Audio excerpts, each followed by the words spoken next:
Okay, so good afternoon, everyone.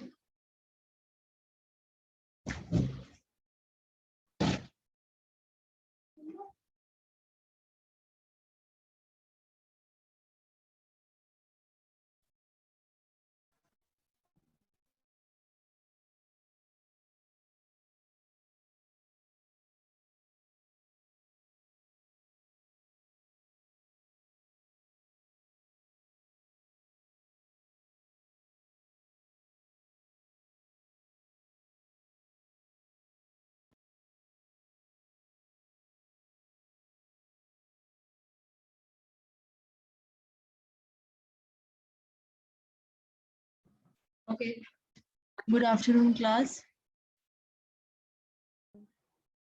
So, what we were doing in the theory class, we have studied about the architecture, DBMS architecture, or we have also seen data abstraction and all the three layers. Okay, so let's proceed ahead. Am I audible to everyone? Yes, ma'am. Yes, ma'am. Good. So the screen is shared to you now. Yes, Word document सबको visible है. Data Yes. architecture we have studied. Data architecture में किसी को कोई doubt है? DBMS architecture, the 3 tiers architecture, 1 tier, 2 tier and 3 tier. Then we have covered data abstraction. क्या होता है data abstraction, Niharika? What is data abstraction? Niharika.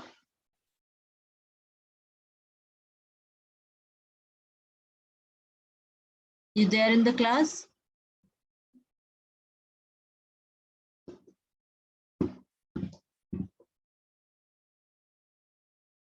Nikita Yadav.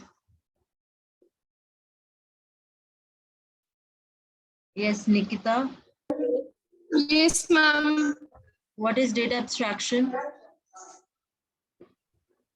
Ma'am, process of hiding unwanted or irrelevant details from end user.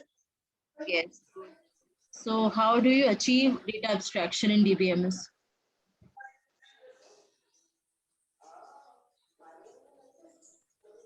You got the question? How do we achieve data abstraction?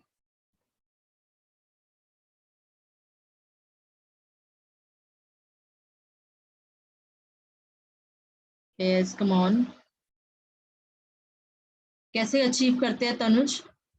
Tanuj Agarwal.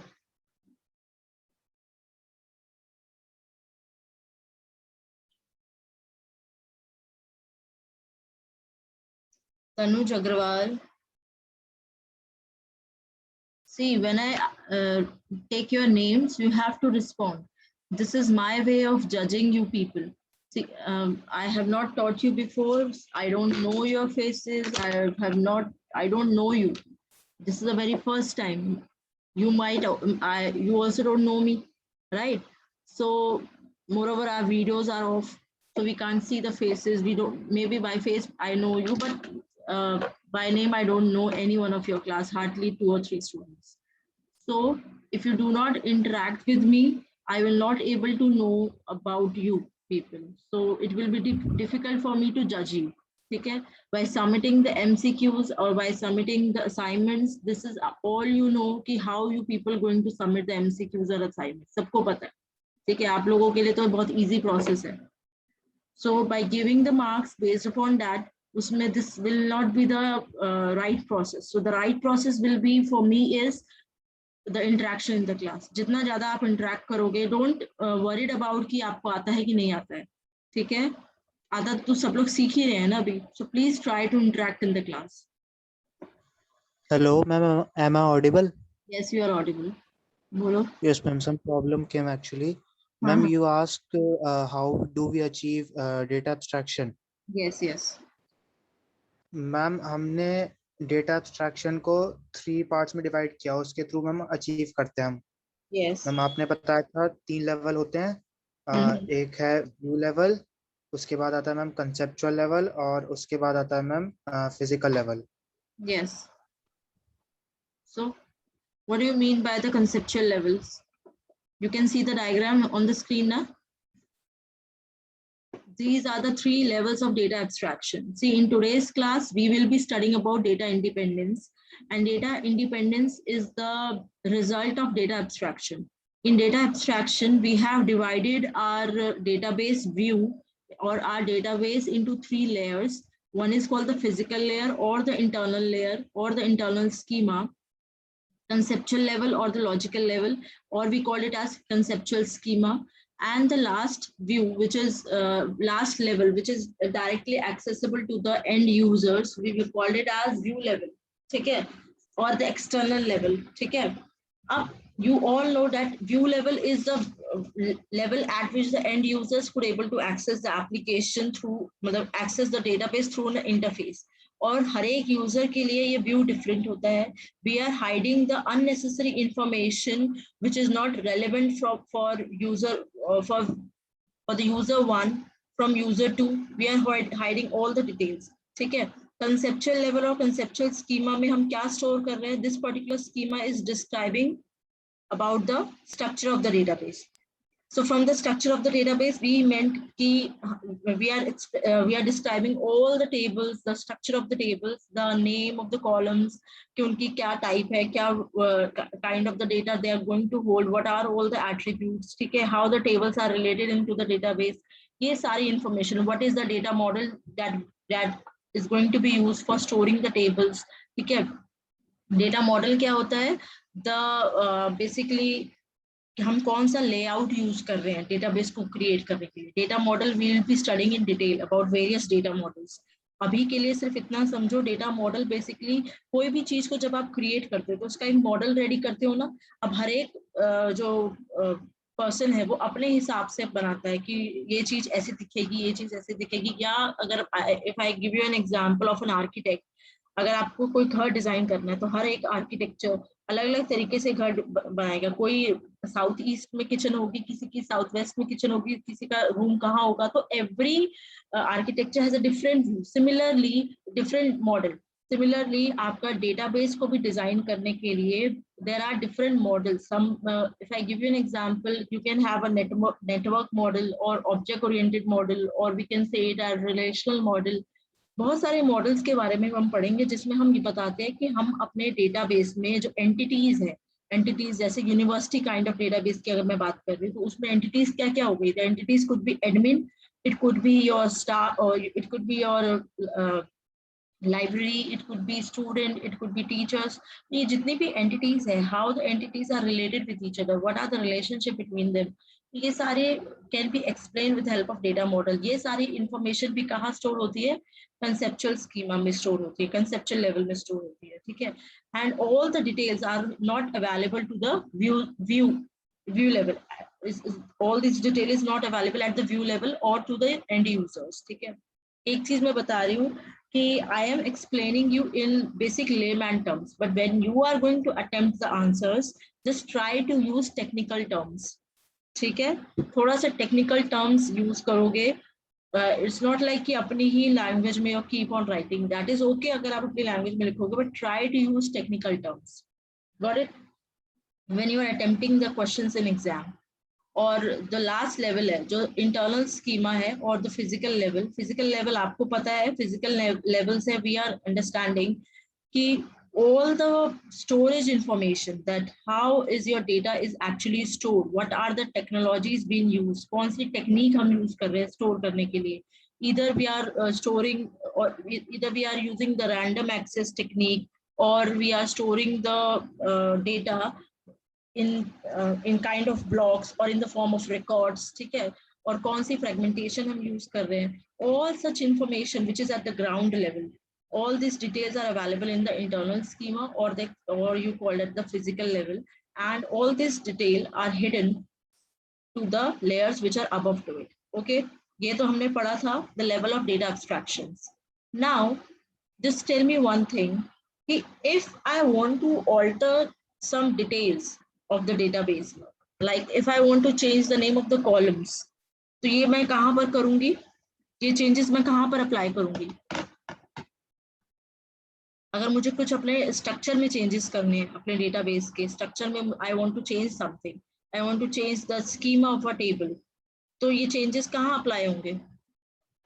conceptual level. Conceptual level. Conceptual level पे apply होंगे, ठीक है।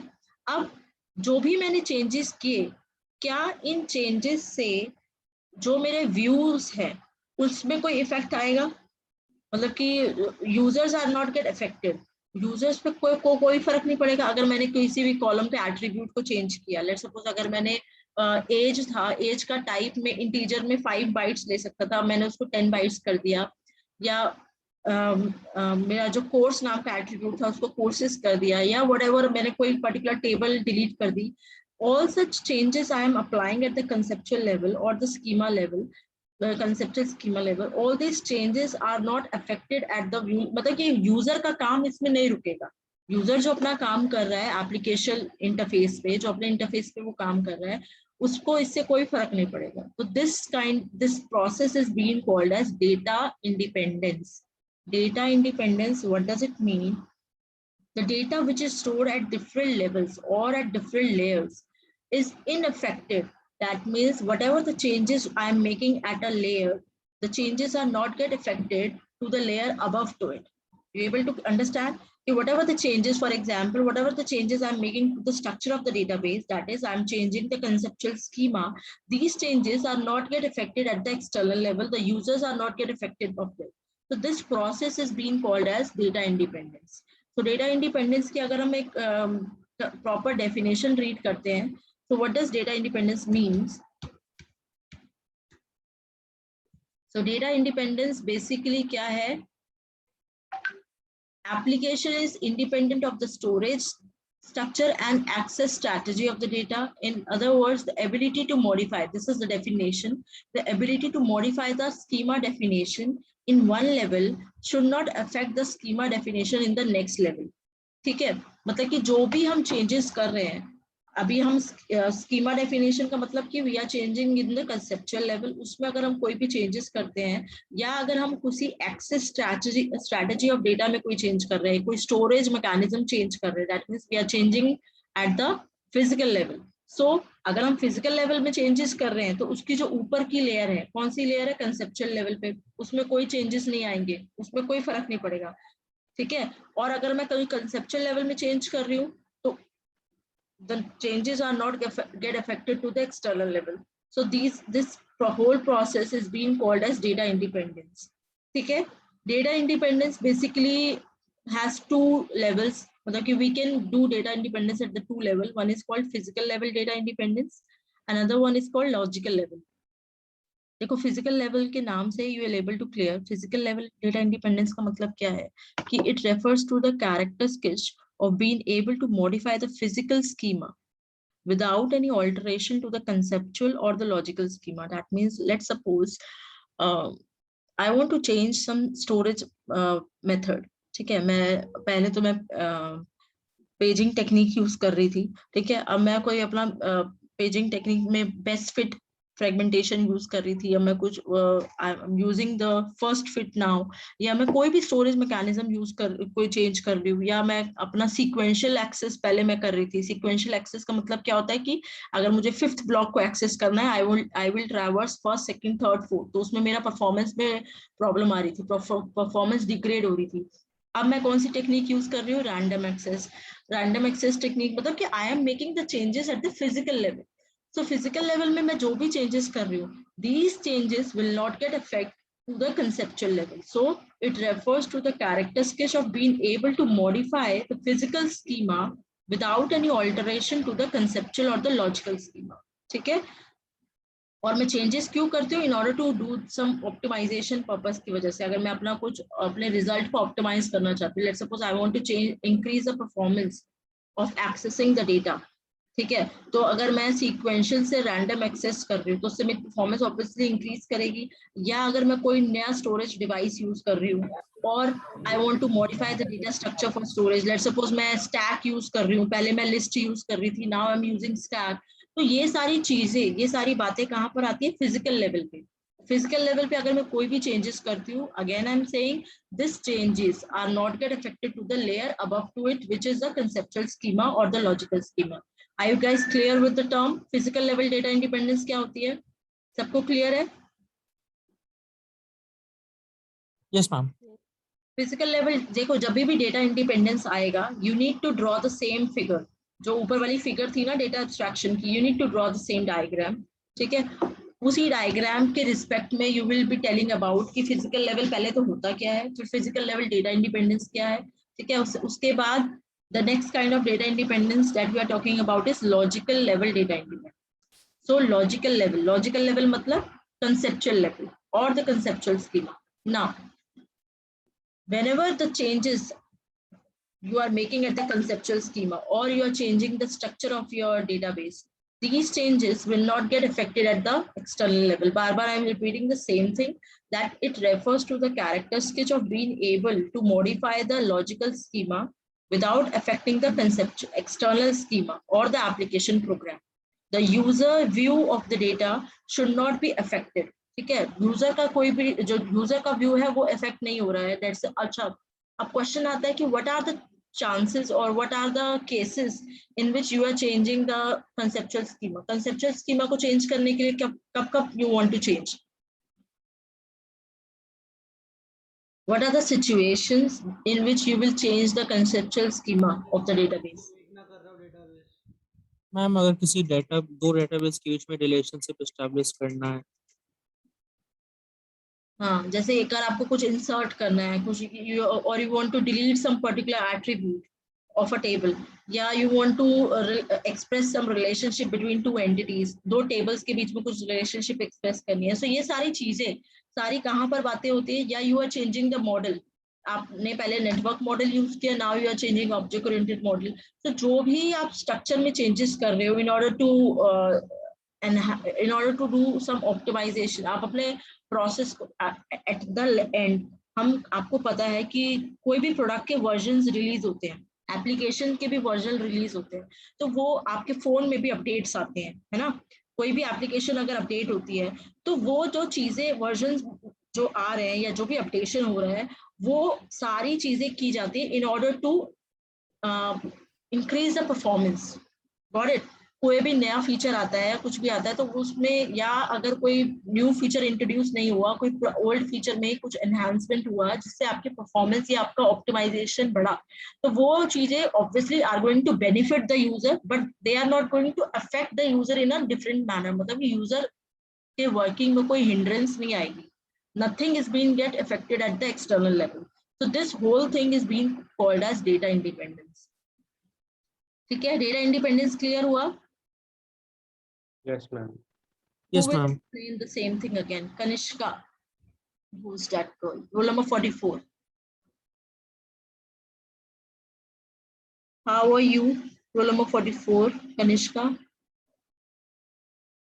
Yes, you there in the class?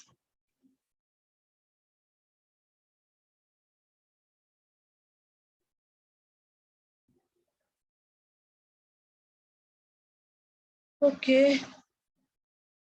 Yes, are you there? I'm asking for the last time.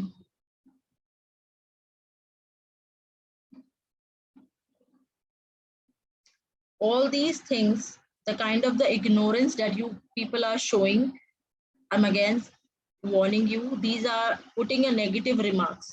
ठीक है, तो ये चीज ध्यान रखो. Either there is some problem at your end, आपका mic नहीं काम कर रहा है या whatever, you can reply in the chat box. I always read chat after the class. ठीक है, उसमें कोई problem नहीं है. Roll number 126. What is data independence?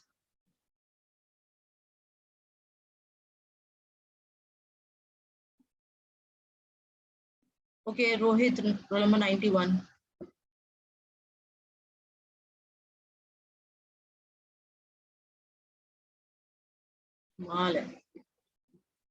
I don't think so. It's such a tough topic. बहुत easy topic है, तो हमने मतलब कि पहले पढ़ ही लिया data abstraction के अंदर. Who wants to tell? Who wants to summarize actually? Who has raised hand? हाँ जी, बताइए, आप बताइए आयुष। मैम डेटा इंडिपेंडेंस के हिसाब से हम अगर किसी एक स्पेसिफिक लेवल में कोई चेंजेस करते हैं तो वो उसके ऊपर के लेवल में रिफ्लेक्ट नहीं होता, मतलब उससे कोई ऊपर के लेवल में कोई दिक्कत नहीं आती है। Yes yes. इसके दो टाइप हैं। एक तो हो गया आपको फिजिकल लेवल डाटा इंडिपेंडेंस, हाँ इसमें जनरली हम स्टोरेज से रिलेटेड चेंजेस करते हैं। हाँ ये जी। ना तो आपको कॉन्सेप्चुअल लेवल पे कोई चेंजेस दिखाता है और ना आपको यूजर लेवल पे। यस। दूसरा हो गया आपको लॉजिकल लेवल डाटा इंडिपेंडेंस, इसमें हम जनरली जैसे अगर कोई रिलेशनशिप एस्टेब्लिश करना है या कुछ इंसर्ट या कुछ डिलीट करना है, तो ये सब हम इस लेवल पे अगर चेंजेस करते हैं तो इसका यूजर लेवल पे कोई ये रिफ्लेक्ट नहीं दिखाता है ऐसा। ठीक है, good. So I think this topic is being clear to everyone, data independence and data abstraction.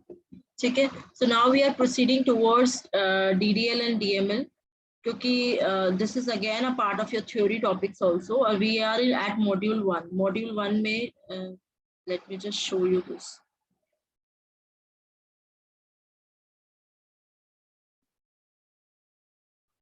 Module 1 जो है आपका, उसमें it is a part of your syllabus. One thing is data abstraction, one is data independence, and the data DML and DDL. ठीक है, उसके बाद data models. This is all your module 1. तो हमने ये दो टॉपिक कवर कर लिए हैं, plus we have done the introduction part of DBMS, जिसमें we have done the architecture also. So now DDL की हमने कल की लैब की क्लास में पूरा किया था। DDL के अंदर कौन कौन सी कमांड्स आती हैं? What are all the commands included in DDL?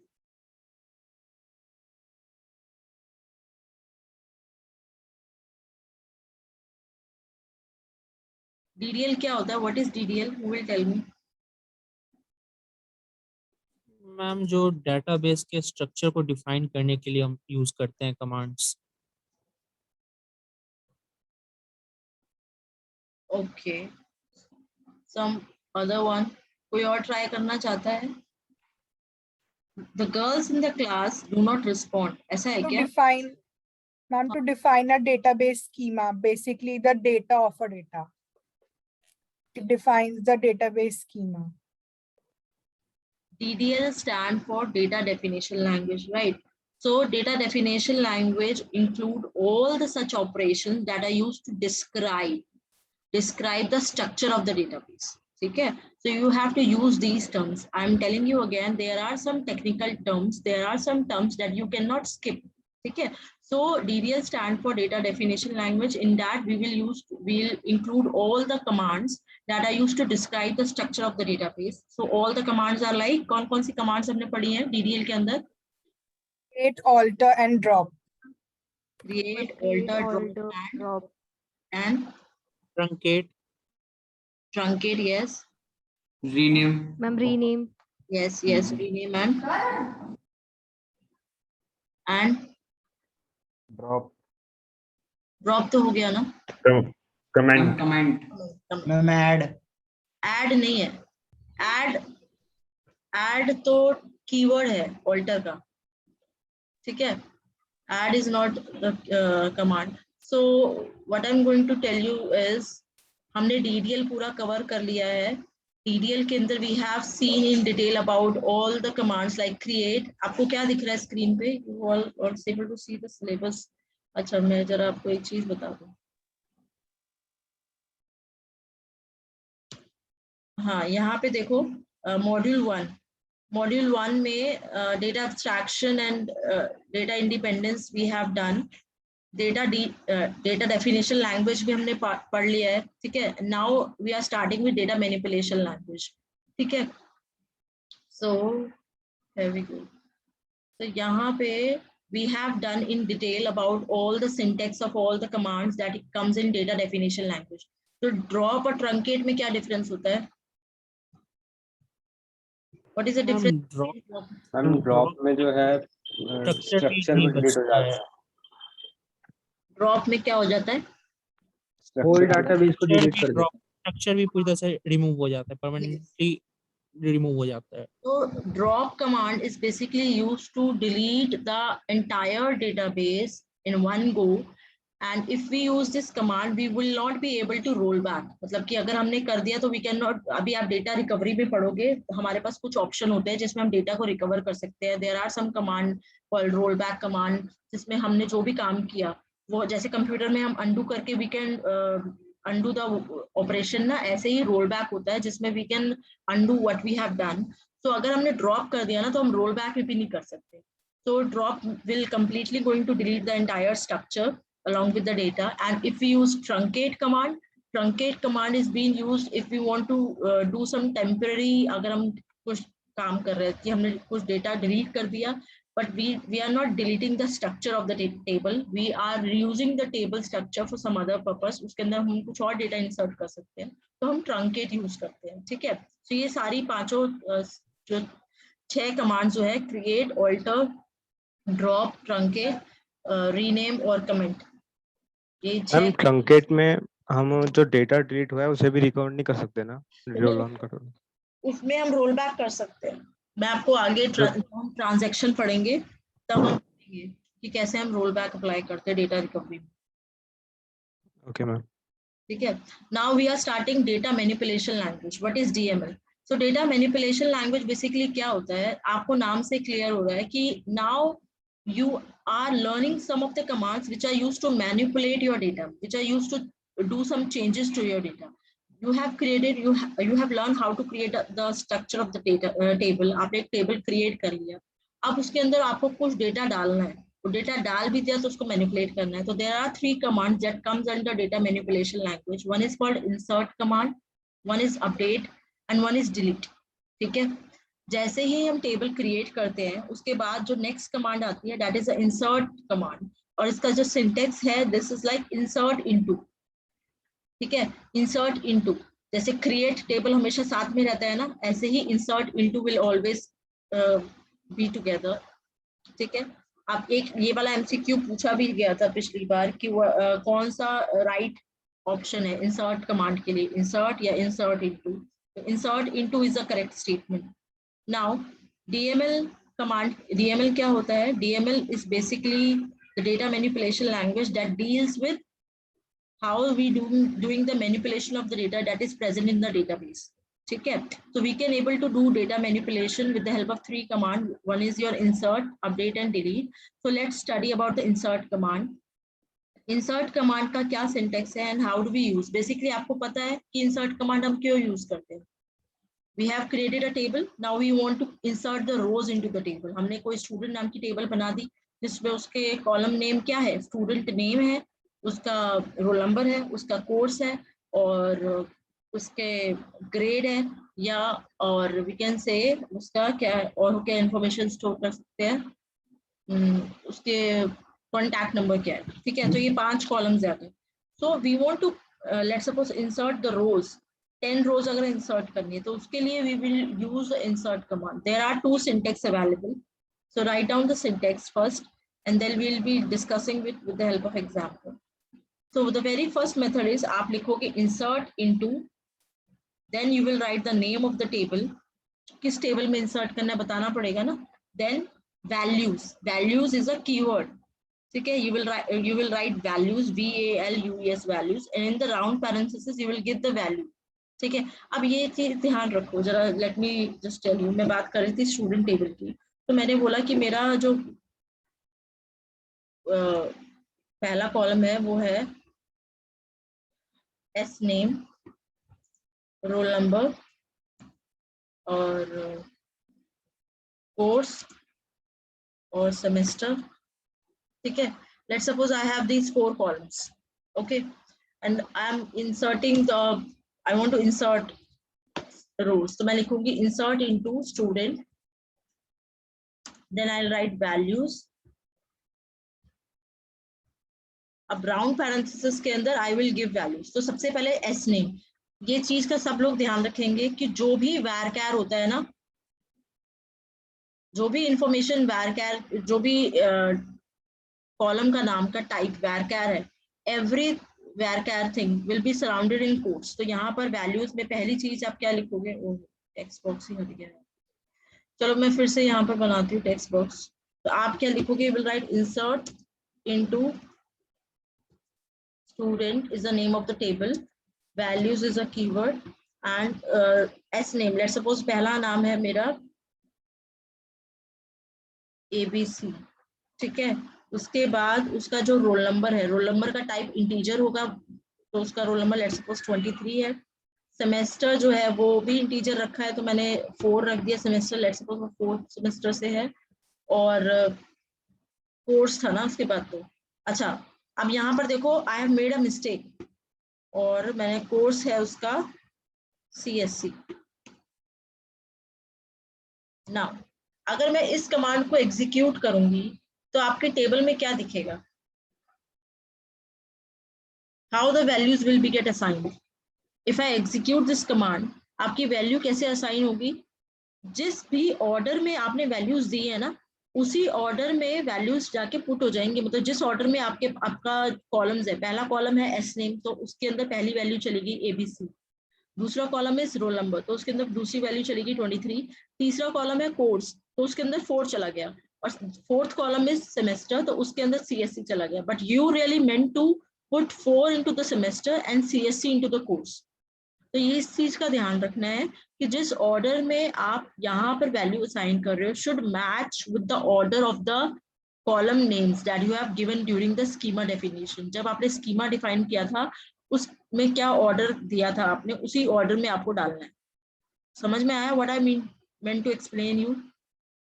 Ma'am इसमें एरर नहीं आएगी अगर जैसे हम कैट डेटा टाइप दे देंगे कोर्स में, वेरकर दे दिया, तो फिर 4 वैल्यू असाइन कैसी होगी अगर कोर्स में अगर हमने डेटा टाइप उसका?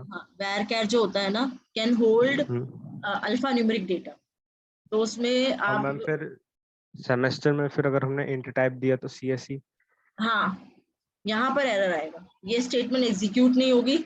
और मेरा ये लिखने का एक और पर्पस भी था कि अगर लेट्स सपोज सेमेस्टर का भी टाइप मैंने वेरकर दिया होता तो क्या आंसर आता? तो ये एरर तो देगा नहीं इस केस में, बट आंसर क्या आएगा? आंसर गलत आएगा। क्यों गलत क्यों आएगा? बिकॉज आपकी वैल्यूज इंटरचेंज हो गई। You want to put semester course के अंदर CSC पुट करना चाहते थे और सेमेस्टर के अंदर 4 पुट करना चाहते थे, but the values are got interchange. तो इस चीज का आपको ध्यान रखना है। तो ये जिस ऑर्डर में कॉलम्स के नेम स्पेसिफाई किए हैं उसी ऑर्डर के हिसाब से वैल्यू। एक तो ये वाला सिंटेक्स हो गया। First syntax is you are writing insert into table name values and you are giving the value straight away.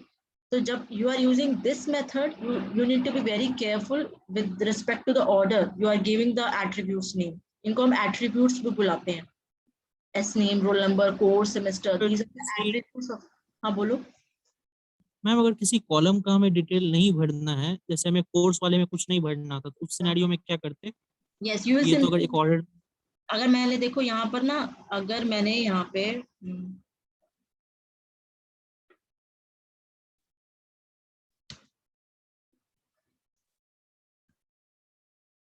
you will put null here, ठीक है? क्योंकि अगर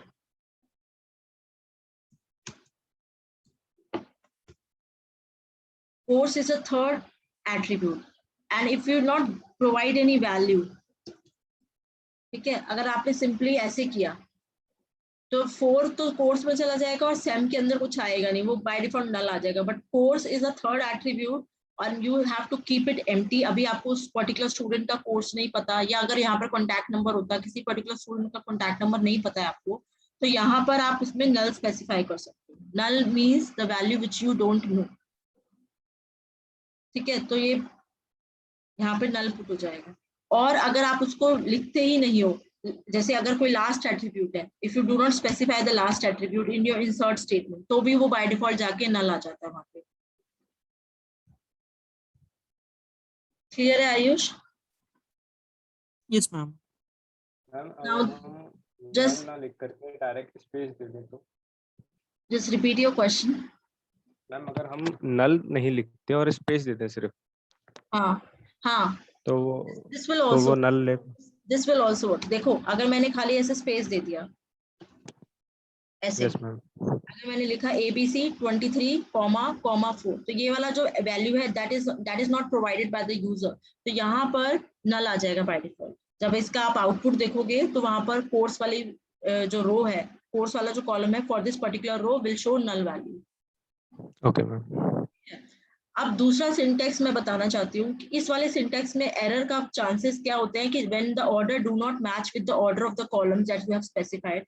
now for the safer side some users will use this syntax also, जिसमें you will also specify the columns name first and then you specify the values. The second method is you will write insert into table name followed by the name of the columns. मतलब कि you will write the name of the columns for which the values belongs to. That means आपने लिखा पहले s name, roll number, और let's suppose आपको अभी course नहीं पता है तो यहाँ पर आपने लिख दिया सेमेस्टर, ठीक है, and you are specifying the student name or roll number and semester's value, तो you have written. तो जिस भी कॉलम का नाम आप यहाँ पे स्पेसिफाई करोगे उसकी corresponding values will get assigned to the columns. So this is the second method of inserting values, and most oftenly we are being using the first method. ठीक है, we are not going to use the second method. Now this is the two ways of inserting rows into a table. पहला में you will simply write insert into table name values and then you will specify the value. अगर किसी की value नहीं पता तो उसको आप empty छोड़ देते हो, और अगर आपको कुछ स्पेसिफिक कॉलम्स में ही डेटा डालना है, कुछ कॉलम्स का डेटा नहीं डालना है, या कुछ रैंडम ऑर्डर में आपको डेटा डालना है, तब उस केस में आप ये वाला सिंटेक्स यूज करते हो जिसमें you will specify the columns, मतलब you will specify the headers कि किस किस कॉलम में वैल्यू जाएगी. तो वो उसका सिंटेक्स क्या है, you write insert into table name followed by the column headers then values followed by the values. Is it clear? Every query will be terminated by semicolon as you are doing in C and C++. आप हर query को semicolon से terminate करते थे, हर code को इसमें भी हर query को semicolon से terminate करोगे, ठीक है? Yes, ma'am. इसका एग्जाम्पल देख लो, ये यहाँ पे देखो,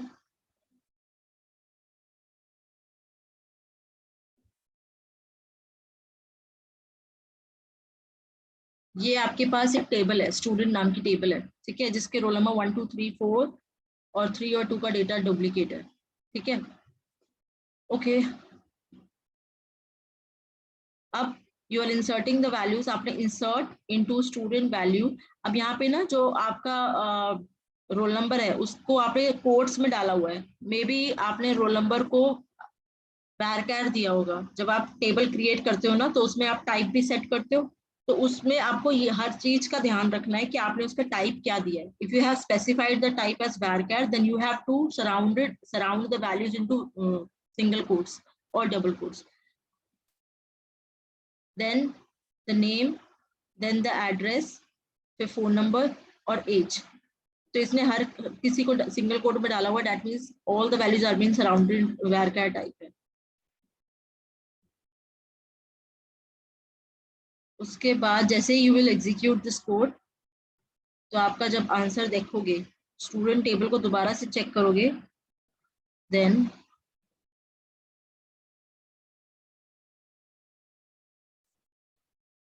देखो fifth row has been added to it. Fifth row add हो गई. दूसरे सिंटेक्स में भी हमने देखो दूसरा सिंटेक्स कैसे यूज किया है. We have written insert into student, roll number, name, age. तो रोल नंबर 5, नेम प्रतीक और एज 19, बाकी सारी वैल्यूज नहीं दी है. और ये रोल नंबर किस का है, 5 का. तो यहाँ पर देखो जो वैल्यूज नहीं दी उसके लिए क्या आ गया, नल, और फोन के लिए भी क्या आ गया, नल, ठीक है. तो जो वैल्यूज आप नहीं देते हो उसके लिए null value by default assign हो जाती है. And you can also put a constraint कि आप फोन नंबर